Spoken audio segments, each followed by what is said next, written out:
जाते हैं, हम कानून के डर से नहीं, बल्कि अपनी सुरक्षा के लिए नहीं, बल्कि कानून के डर से लगाते हैं। वैसे ही जब देश में कानून का डर होता है तो आदमी उसको फॉलो करता है। और जिसको फॉलो करना है, हम बचपन से ही सुनते चले आ रहे हैं, हम दो हमारे दो। जिसको फॉलो करना है वो उसी समय से फॉलो कर रहा है, जिसको फॉलो नहीं करना वो कानून के बिना फॉलो नहीं कर सकता।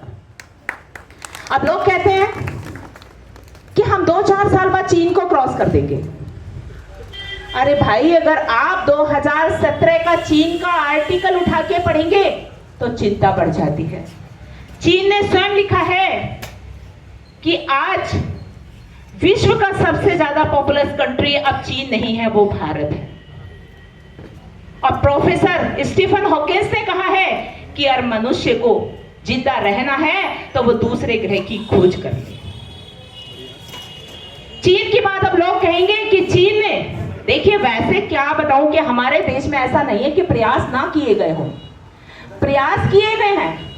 1931 में विश्व का पहला देश बना भारत, जिसने सबसे पहला फैमिली प्लानिंग प्रोग्राम लॉन्च किया था। 1931 में बर्थ कंट्रोल क्लिनिक खोला था। लेकिन दुर्भाग्य है हमारे देश का कि आज तक हम सिर्फ जन जागरण ही कर रहे हैं। और विदेशों ने जब ये देखा, जिस समय हमारे देश में 1974 में और 75 में जोर शोर से ये मुद्दा उठा था, उस समय हमारे पड़ोसी देशों को चिंता हुई कि अगर भारत ने जनसंख्या को नियंत्रण कर लिया तो हमारा क्या होगा। और भारत में तो ना 1 चाइल्ड पॉलिसी आया, ना 2 चाइल्ड पॉलिसी आया, लेकिन चीन अपने यहां 1 चाइल्ड पॉलिसी ले आया। अब लोग कहते हैं कि चीन की तो 1 चाइल्ड पॉलिसी फेल हो गई, उसको तो 2 चाइल्ड पॉलिसी लागू करना पड़ा है।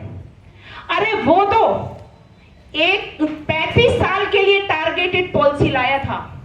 1 चाइल्ड पॉलिसी वो टारगेटेड पॉलिसी थी। उन्होंने 35 सालों में 40 करोड़ बर्थ रेट को कंट्रोल किया। और हमारे देश में आज हम क्या कर रहे हैं, उसने जो 40 करोड़ लोगों पर पैसा खर्च करना था वो विकास पे खर्च किया। और हम क्या कर रहे हैं, हम आज भी शौचालय बना रहे हैं। दुर्भाग्य है हमारे देश का कि इतने प्रयासों के बाद भी, जिस समय हमारा देश आजाद हुआ था उस समय हमारे देश की आबादी 36 करोड़ थी। और उस समय जवाहरलाल नेहरू जी ने कहा था कि काश आज हम आधे होते तो हमारा देश विकास कर गया होता। आज तो हम 1.5 अरब के आसपास है। जमीन का इतना छोटा सा टुकड़ा है हमारे पास। चीन हमारे हिसाब से हमसे 3 गुना क्षेत्रफल में बड़ा है और हम पॉपुलेशन में हम उससे आगे निकल चुके हैं। तो देखिए, ये बहुत दुर्भाग्य की बात है और बहुत समझने की बात है। इन्हीं चीजों को देखते ये सारी दिक्कतें आती कहाँ हैं, ये नीति निर्माताओं के कारण आती हैं। कि देखिए, देश का इतना बर्निंग इशू है, लेकिन हमारे ना इन नीति निर्माताओं को चिंता है, ना देश के नेताओं को चिंता है, ना किसी पार्टी को चिंता है। बस सिर्फ और सिर्फ वोटों की राजनीति करने में लगे हैं। देखिए, जिस समय देश में गृह युद्ध होंगे, जनसंख्या विस्फोट होगा, उस समय ये नेता लोग हैं, ये नेता लोग कितने होंगे, 2%। ये नेता लोग इतना पैसा कमा चुके होंगे, ये विदेशों में भाग जाएंगे। झेलना किसको पड़ेगा, हमको और आपको। इसलिए हम लोगों को इस समस्या के लिए खड़े होना पड़ेगा, हमें जगना पड़ेगा।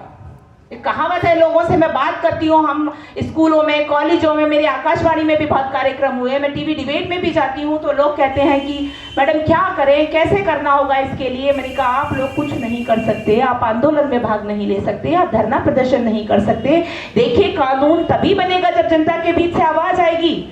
आप लोगों को खड़े होना पड़ेगा। तो आप देखिए, पुराने समय में एक कहानी कही जाती है कि जब राम जी का पुल बन रहा था तो एक गिलहरी थी, वो गिलहरी समुद्र में जाती, फिर रेत में लेटती, फिर समुद्र में जाती, फिर रेत में लेटती। अब लोगों ने पूछा, तुम ये क्या कर रही हो?